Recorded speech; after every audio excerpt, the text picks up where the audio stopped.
Hello. ये आज का टॉपिक है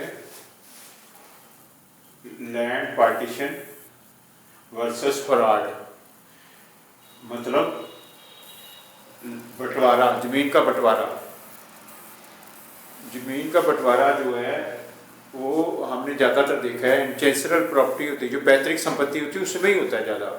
ये एंसेस्ट्रल प्रॉपर्टी है, इसमें ज़्यादा बंटवारा होता है। चाचे ताए भाई बहन और जो हमारी पुश्तैनी प्रॉपर्टी है, मतलब उसके जो जिसका भी उसके साथ लिंक होता है उनके साथ ही बंटवारा होता है। और ये जो सेल्फ एक्वायर्ड प्रॉपर्टी होती है, जो खुद आदमी अपनी ज़िंदगी में खरीदता है, उसका तो रजिस्ट्री हुई होती है और रजिस्ट्री के साथ उसके लिए फाउंडेशन वगैरह आप ही भर लेता है, जो जिससे खरीदता है भर के देता है। प्लाट हो गए जैसे, है ना, मकान खरीद लिया है वो तो ऑलरेडी वो सेपरेट ही होता है, अलग ही होता है वो। तो इस बंटवारा होता है जो एक अलग रहने का नाम है, मतलब अलग होने का नाम है बंटवारा। तो ये जो सेल्फ खुद आदमी जमीन खरीदता है तो रजिस्ट्री हो जाती है, फिर उसका नक्शा भी बना होता है, प्लाट की नींव वगैरह भी बनती है, उसमें जरूरत नहीं पड़ती। तो पार्टीशन दो तरीके से, दो बंटवारे दो तरह के होते हैं, दो प्रकार के होते हैं। एक होता है म्यूचुअली बंटवारा, आपसी सहमति से बंटवारा हो जाता है। तो एक होता है कंटेस्टेड। आपसी सहमति से आप मतलब अगर सहमत हो, चार भाई हो या हिस्सेदार, आप अपने सहमत हो के पटवारी से नक्शा बना के एक कोर्ट से ऑर्डर करा लेते हैं, फिर पटवारी से नक्शा बना के तहसीलदार उसको कर देता है आपसी सहमति वाले को। लेकिन जब मेंबर जहाँ आपस में सहमति नहीं बनती तो तब फिर कंटेस्टेड होता है, कोर्ट करती है। क्योंकि तब जो प्रॉब्लम आ जाती है, कोई भाई बोलता है मैं इधर ज़मीन लेनी है, कोई बोलता है मैं इधर लेनी है, कोई बोलते हैं मैं उधर लेनी है ना। तो कोई अच्छे वाली तरफ करते होंगे तो फिर उसका फैसला कौन करेगा, फिर कोर्ट करती है, जज करता है। तो ये है, ये सब जो प्रोसेस है, जो ये इसका काम करने का, ये तहसील में होता है। तो मैं इसके लिए मैं नहीं बोलूँगा कि मैं तो फ्रॉड के लिए, ये आज का जो पार्ट है, सब्जेक्ट है, पार्ट फ्रॉड के ऊपर बताना चाहता हूँ। तो फ्रॉड कैसे हो जाता है, इसमें बंटवारे में बड़ी आसानी से फ्रॉड हो जाता है। मतलब बंटवारे में ना तो रजिस्ट्री कराने की जरूरत पड़ती है, ना कोई स्टैंप ड्यूटी, ना कोई लंबड़दार बुलाने की इतनी ज़्यादा जरूरत पड़ती है, कुछ नहीं पड़ता। तो उसमें क्या होता है, जब आप कागज बनते हैं, नक्शा बनता है, ये भाई उत्तर में, ये भाई दक्षिण में, ये भाई है ना पूर्व में, ऐसे करके जब नक्शा बनता है इतनी ज़मीन इसकी, उस जो लेआउट बनता है वो नक्शा बनता है, उसके अंदर अगर कोई एक आदमी कर रहा है, उसके अंदर एक मान लो चार भाई बांट रहे हैं, तो एक पांचवें आदमी को आराम से अंदर कर लिया जाता है, किया जा सकता है आराम से। उसको पांचवें आदमी को अंदर कर लो, चाहे नौकर को कर लो।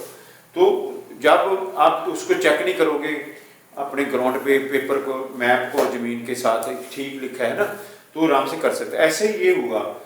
ये जो अभी दिखाई, मेरा फ़ोन भी छोटा है, तो ये जैसे ये था एक, ये गांव जहाँ ग्रीन वाला हरे वाला खेत है, ये दूसरे गांव का है, दूसरे गांव में पड़ता है, और ये जो भूरे वाला ये दूसरे गांव में पड़ता है। तो यहाँ बॉर्डर के ऊपर निशानदेही हुई, निशानदेही होके ये ठीक कर दी गई। ये जो लाइन जा रही थी ये दूसरे गांव के में जा रही थी, तो बैठ के दोनों पार्टी ने सहमति से कर लिया।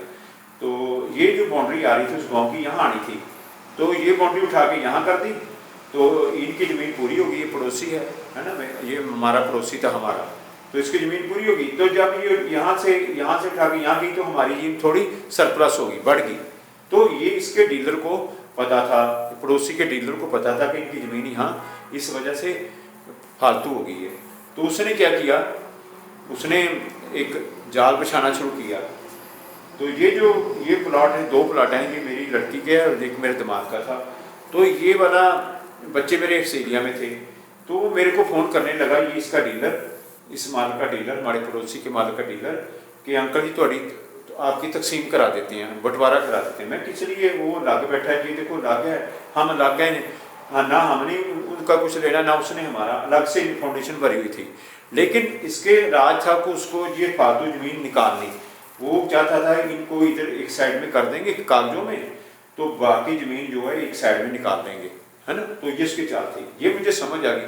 मैंने उसको ये नक्शा भेजा, मैं कहा ऑलरेडी हमारी जैसे नींवें भरी हुई हैं, ऐसे ये है नक्शा, ऐसे करवाएंगे, अपने माल को बता दें वो मालिक हमारे से बात करेगा। मालिक तो चाहता ही नहीं था करानी, ना हम चाहते थे, क्योंकि वो उसने बीच में अपना नाम जोड़ना था कि ये बोलता है। मैं कहा 1 साल के बाद बच्चे आएंगे फिर बताऊंगा। 1 साल हो गया, आए बच्चे आए, तो हमने उसने हमारे से मतलब कॉन्टैक्ट किया। तो हमने बोला ठीक है हम आते हैं, अपने मालिक से बात कराओ। मालिक से बात नहीं करा रहा था, तो वो उसने पटवारी के एक उसका जो असिस्टेंट होता है पटवारी का, उसके साथ उसने सांठ-गांठ कर ली कि इनसे साइन करवा लो एफिडेविट पे दोनों बच्चों के, तो बाद में हम ऐसा करेंगे, फालतू जमीन निकाल लेंगे पटवारी के साथ, देख लो।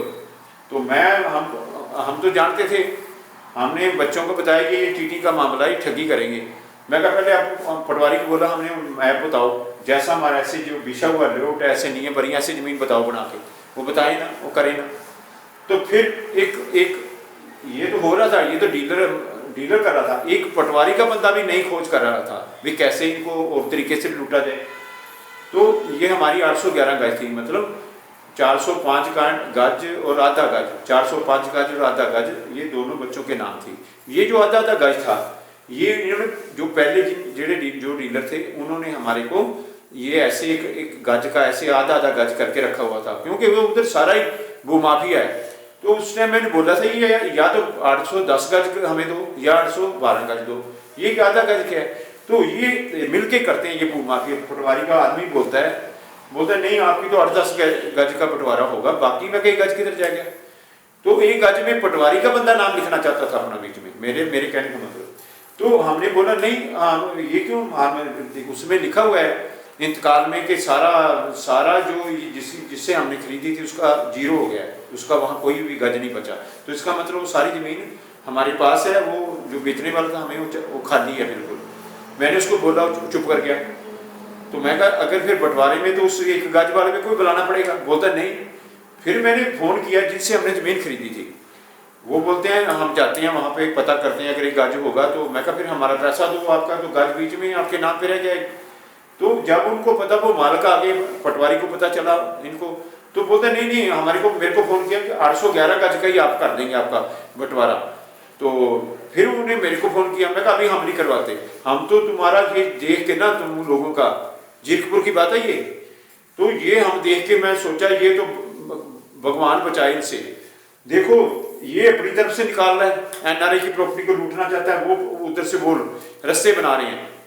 तो ये इतना आसान तरीके से बंटवारे में हेराफेरी हो सकती है अगर बंटवारे वाले मालिक हैं जो मेंबर हैं वो अलर्ट नहीं है वहाँ पे। तो ये आज का टॉपिक था कि बंटवारा करते समय आप अपना ज़मीन का लेआउट चेक करना है। जो जैसे आपने बैठे हैं, मान लो एक भाई सड़क की तरफ बैठा है, चारों को पता होना चाहिए, दूसरा भाई इधर बैठा है, चारों को पता होना चाहिए, तीसरा भाई इधर भी, आपने पूरे सहमति से राजी हुए, वैसा ही आपका मैप उधर पटवारी के पास बनेगा, फिर वो वैसा ही वो साइन हो जाएगा और फिर वो पटवारी के नक्शे पे आ जाएगा। तो ये बड़ा आसान तरीका इसमें ठगी का होने का बंटवारे में, चाहे इसमें अपने नौकर को डाल दो, कोई खर्चा नहीं आना। तो इसलिए ये चीज़ है, इसको बड़ा ध्यान रखना। हमने करवाया नहीं बंटवारा, उसके बाद फिर क्या हुआ, ये मालिक से ये क्या किया इसने, इस मालिक से 26,000 रुपया इसका यही डीलर लेके आ गया। उससे पहला पैसा लिया कि मैं बंटवारा करा रहा हूँ, मेरे को 26,000 रुपया दे दो। तो हमारे से लेने के लिए तैयार बैठे। देखो एक तो हमारे से पैसा मांग रहे थे 30,000 रुपया, एक वो क्या कर रहे थे जमीन भी लूटना चाहते थे, एक वो उधर से एक गज वो लूटना चाहते थे पटवारी का स्टाफ, और एक का ये जमीन थी जो हमारी जमीन है, ये सरप्लस जमीन नहीं है, ये हमने बदली की है। ये बदली किया कि हमने उधर जमीन छोड़ी अपनी 10 फुट, उसके बदले में जमीन हमें मिली। ये सरप्लस तो जमीन थी नहीं, ये तो हमने जमीन दी तो बदले में ली, लेकिन इसको सरप्लस बताने लगे वो। तो ये कैसे रास्ते निकाल रहे थे, पैसा भी ले रहे पूरा, मतलब 2 नंबर का है ना, फिर जमीन भी, ये जमीन भी निकाल रहे हैं, फिर उधर से वो भी कर रहे हैं, एक गज भी रख रहे हैं। मतलब गज वाला तो और खतरनाक काम था। अगर गज जमीन उनके पास चली जाए, वो तो हमारे को परेशान करने के लिए बीच में कि मैं नहीं मानता, है ना। तो मेरे कहने का मतलब वो एक गज से मालिक बनना चाहते थे, परेशान करने के लिए। तो इतनी परेशानी भी बढ़ जाती है इसमें। अगर आप किसी कोई गज के लिए अंदर आ जाता वो, तो फिर गलत तो ठगी तो हो ही नहीं सीधी, इससे बढ़ के ठगी, वो मालिक बना दिया हमने उसको, एक दुश्मन को, तो वो कितना नुकसान और मेंटली दिमागी तौर पे परेशानी होती है। तो इस करके आज का टॉपिक मैं यहाँ खत्म करता हूँ। Thank you.